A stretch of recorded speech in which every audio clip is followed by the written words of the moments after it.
Babala sa mga overseas foreign workers or OFWs na gustong mag-Canada. Lumantad sa Balitang Canada ang biktima ng isang fake recruiter sa Taiwan. Ang problema, hindi pa rin nahuhuli at tuloy ang recruitment ng mga manloloko. Kuya Evano reports.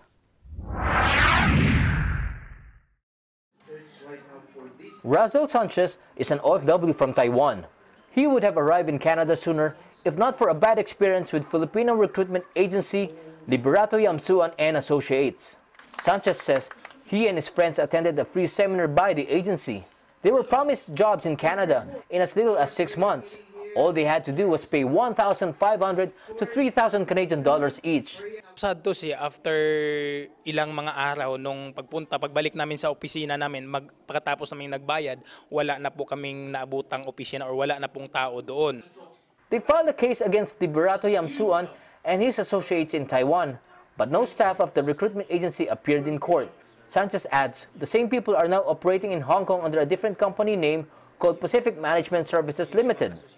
He's speaking up to help other kababayans avoid this predicament. Kaya nga dito po ako sa Canada for the one purpose na ipaglaban ko po yung mga kababayan ko doon sa Taiwan na at least mai-report ko man lang sila dito sa CIC. But sad to say, wala pong nagawa din po ang CIC.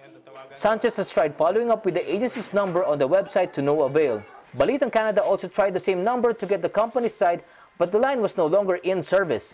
The Calgary Catholic Immigration Society says more than 5 people have approached them with similar cases. There have also been reports against the same recruitment agency in the past. Whenever we are confronted with cases similar like the recruitment recruitment agencies issues, what we do is we refer these cases to the TFW Advisory Office and then the Service Alberta. And then the third one is that last year, 2012, Alberta was able to implement regulatory amendments to the Fair Trading Act. So this Fair Trading Act also prohibits recruitment agencies from charging recruitment fees.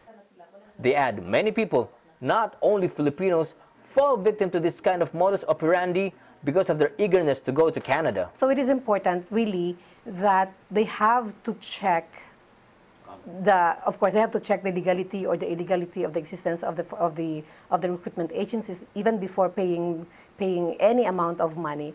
And I think the moment they pay the amount of money, there should be a contract first. For many Filipinos, going to Canada is the ultimate dream, but that dream can turn into a nightmare when one does not do research, especially with many fake agencies around. Kuya Evano, ABS-CBN News, Calgary.